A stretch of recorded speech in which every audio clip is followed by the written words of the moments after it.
రెండో దఫా ఎన్నికలకు భారీ భద్రతా ఏర్పాట్లు చేస్తున్నారు. ఈ నెల 29వ తేదీన రెండో ఫేజ్ ఎన్నికలు జరగనుండగా కీలక ప్రాంతాలకు భద్రతా దళాలు చేరుకుంటున్నాయి. రాష్ట్రంలో టీఎంసీ ప్రభుత్వం 15 ఏళ్లు అధికారంలో ఉన్న మౌలిక వసతులపై నిర్లక్ష్యంగా స్పష్టంగా కనిపిస్తోంది. ఉత్తర పరిగణలోని దూద్పాల్ ప్రాంతానికి బోట్లో వెళ్లాల్సిన పరిస్థితులు ఉన్నాయి. బ్రిడ్జి నిర్మాణం జరగకపోవడంతో పడవ మీదనే ప్రజలు రాకపోకలు జరగాల్సిన సిచ్యువేషన్ ఉంది. మరిన్ని వివరాలు మా నేషనల్ బ్యూరో చీఫ్ కళ అందిస్తారు. బార్డర్కి వెళ్తున్నాము. ఇక్కడ ప్రత్యేకంగా ఆర్మీ ఫోర్స్ మధ్యలో ఇప్పుడు వెళ్ళేటటువంటిది ఒక బోటు, అంటే ఒక కారు ఒక బోట్లోకి వెళ్ళేసేసి ముందుకు వెళ్తున్నాం. ఇటు నుంచి ధూళిపాల, బంగ్లాదేశ్కి సంబంధించినటువంటి బార్డర్, మనకు ధూళిపాలకు సంబంధించినటువంటిది అటువైపు వెళ్తున్నాం. అక్కడ నుంచి మనకు ఏదైతే బంగ్లాదేశ్కి బార్డర్లు అటువైపు ఉండేటటువంటి రేపు పోలింగ్ ప్రక్రియ కూడా జరుగుతుంది. ఆ పోలింగ్ దానిలో భాగంగానే మొత్తం ఆర్మీ ఫోర్స్ అంతా కూడా బెటాలియన్, దాదాపు 128 బెటాలియన్స్, ఒక్కొక్క బెటాలియన్లో 80 మంది ఉన్నారు. ఆ ఫోర్స్ తోటి అవతల వైపు వెళ్తున్నటువంటి దృశ్యాలు. ముఖ్యంగా ఈ బోటు, అంటే కారుతో పాటు అవతల ఒడ్డుకు వెళ్లేందుకు కూడా ఒక బోట్లో లోపల ప్రస్తుతము ఉన్నాము. అయితే దీనికి సంబంధించినటువంటిది మరి అంటే ఒక లారీ అనుకోవచ్చు. వీరికి అవతల వైపు ఒక చిన్న గ్రామము ధూళిపాల అన్నటువంటిది, అదొక కాన్స్టిట్యున్సీ. రేపు ఎన్నికలు జరుగుతున్నాయి. ఆ ఎన్నికల్లో భాగంగానే అటువైపు వెళ్ళాలి అంటే ఇంకా వేరే మార్గం అనేది కూడా ఉండదు. ఖచ్చితంగా బోట్లోనే వెళ్ళాలి. ఒక కార్లో ఇప్పుడు వెళ్ళి అవతల ఒడ్డుకు వెళ్ళాలి అంటే బోట్లో ప్రయాణిస్తున్నాము. దీనికి సంబంధించినటువంటిది మరి ఇక్కడి నుంచి అక్కడికి వెళ్ళాలంటే దాదాపు ఒక 15 నిమిషాల్లో దీనికి సంబంధించినటువంటిది బోట్ అక్కడికి రీచ్ అవుతుంది. అనంతరం అంటే అక్కడ దిగిన తర్వాత అక్కడ పరిస్థితులు ఏంటి, అక్కడ పోలింగ్ ప్రక్రియ ఏం జరుగుతుంది, ఈ అంశాలను తెలుసుకునే ప్రయత్నం చేద్దాం. ఏదైతే అక్కడ మనకు పశ్చిమ బెంగాల్లో ఉండేటటువంటి చాలా కీలకమైనటువంటి ప్రాంతం, ఇప్పుడు మనకు ఇక్కడ దూద్పల్ అన్నటువంటిది, తర్వాత దీని తర్వాత బంగ్లాదేశ్ బార్డరు.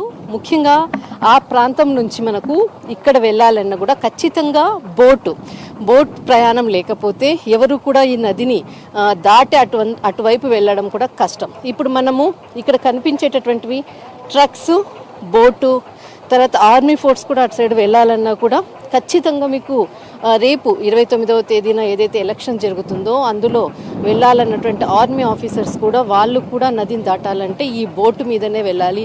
ఇప్పుడు ప్రస్తుతం మనము ఈ బోటు మీద ఉన్నటువంటిది సిచ్యువేషను. రేపు అంటే 128 బెటాలియన్స్ ఈ బార్డర్లో ఉండేటటువంటి మనకు చాలా అంటే 4-5 గ్రామాలు చాలా సెన్సిటివ్ ఏరియాస్. ఉత్తర పరిగణ అన్నటువంటిది ఒక మైనారిటీ సంబంధించినటువంటి డిస్టిక్, చాలా కీలకమైనటువంటిది. ఎస్ఐఆర్లో చాలామందివి ఓట్లని కూడా గల్లంతైనటువంటి ప్లేసు. అందులో భాగంగానే కేంద్ర బలగాలు దాదాపు 128 టీమ్స్, ఒక్కొక్క టీంలో 80 మంది. ఇందాక నేను అడిగినప్పుడు కూడా వాళ్ళు చెప్పడం జరిగింది. ప్రతి ఒక్కరు కూడా ఇక్కడ మనం చూస్తున్నాము ఆర్మీ ఆఫీసర్స్కి సంబంధించినటువంటిది, వాళ్ళు స్పెషల్గా ఆఫీసర్స్ అందరూ కూడా ఉన్నారు. ఇంకా వెనకాల కూడా వెయిట్ చేస్తున్నారు. ప్రస్తుతము అందరూ ఇక్కడి నుంచి వెళ్తున్నారు. రేపు ఎలక్షన్ కొరకు 29వ తేదీన అంటే ఇక్కడి నుంచి వెళ్ళాలన్నా కూడా చాలా పర్మిషన్స్ తీసుకోవాలి. ఖచ్చితంగా ఇక్కడ అంటే అవతల వైపు వెళ్తున్న వారిని కూడా ప్రతి వాళ్ళు కూడా ఇక్కడ తనిఖీలు చేస్తుంటారు. ప్రస్తుతం మనము అటువైపు వెళ్ళేటటువంటి ఏదైతే దూద్పాల్ అన్నటువంటి ఏదైతే ఉందో ఆ విలేజ్కి వెళ్ళి అక్కడ ఏదైతే పోలింగ్ జరిగేటటువంటి ప్రక్రియ అక్కడ రేపు 29వ తారీఖున జరుగుతుంది. దాని పక్కనే మనకు బార్డరు జస్ట్ ఇంకా అది లాస్ట్ విలేజ్, ఆ కనిపించేటటువంటి విలేజ్, ఆ విలేజ్ పక్కలే బంగ్లాదేశ్కి సంబంధించినటువంటిది. ఇక్కడ అంటే అటు బంగ్లాదేశ్లో ఉండే వాళ్లకు నిత్యావసర సరుకులు ఏవైనా కానీ ఇక్కడి నుంచే వెళ్తుంటాయి. రాత్రిపూట ఇదంతా కూడా బంగ్లాదేశ్ తర్వాత ఇండియాకు సంబంధించినదంతా కూడా గస్తీ తిరుగుతుంటారు. మీకు అక్కడ బోట్స్ కనపడుతుంది ఎప్పుడు కూడా. ఇప్పుడు నేను ఉన్నటువంటి ఏదైతే బోట్ ఉందో ఇది ఎప్పుడు తిరగదు. కేవలం 5 అంటే రోజు కూడా ప్రతిరోజు ఒక 5 సార్లు మాత్రమే తిరుగుతుంది. అక్కడ కనిపించేటటువంటిది చాలా మంది ప్రజలంతా తిరుగుతున్నారు కదా, ఆ బోట్ ఒక నార్మల్ బోటు. అక్కడి నుంచి అక్కడ కనపడేటటువంటి విలేజ్, ఓకే, ఆ విలేజ్ ఇంకొకటి మనకు అంటే హంగల్ గాంగ్ అన్నటువంటి ఇంతకుముందు మనం ఏదైతే ఎక్స్క్లూజివ్గా చూపించావో దాని పక్కన ఇంకొకటి బర్సాత్ అంటే బర్సాత్ పూర్ ఏదో అన్నారు. అక్కడికి అంటే ఆ ప్రాంత ప్రజలకు వెళ్ళాలన్నా కూడా వాళ్ళు కూడా ఖచ్చితంగా బోటు, ప్రతిదీ కూడా బోటు. ఒకవేళ వాటర్ సోర్స్ ఏదైనా కానీ పెరిగింది అంటే మాత్రము ప్రయాణానికి చాలా కష్టము. దీనివల్ల రోజు ప్రయాణం చేసే సమయంలో కూడా యాక్సిడెంట్స్ కూడా అవుతుంది. ఒక వంతెన అనేది కూడా ఎప్పుడూ లేదు.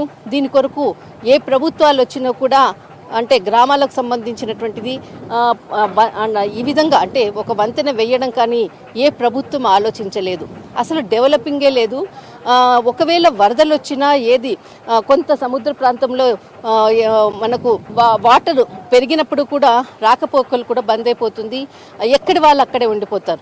ప్రస్తుతం ఉన్నటువంటి ఏదైతే ఈ ఫెసిలిటీ మాత్రము ఈ చుట్టూరా మనకు బంగ్లాదేశ్ తర్వాత వెస్ట్ బెంగాల్కి దగ్గరలో ఉండేటటువంటి గ్రామాల ప్రజలు ప్రజెంట్ సిచ్యువేషన్ చాలా మటుకు గ్రామాలు ఖాళీ అయిపోయాయి. ఇప్పుడు ఇక్కడ ఉండేటటువంటి వాళ్ళతో మనం గ్రౌండ్లో రిపోర్ట్ చేసినప్పుడు కూడా వాళ్ళు కూడా ప్రత్యేకంగా చెప్పడం జరిగింది, చాలా ఇప్పటికే గ్రామాలంతా కూడా ఖాళీ అయిపోయాయి.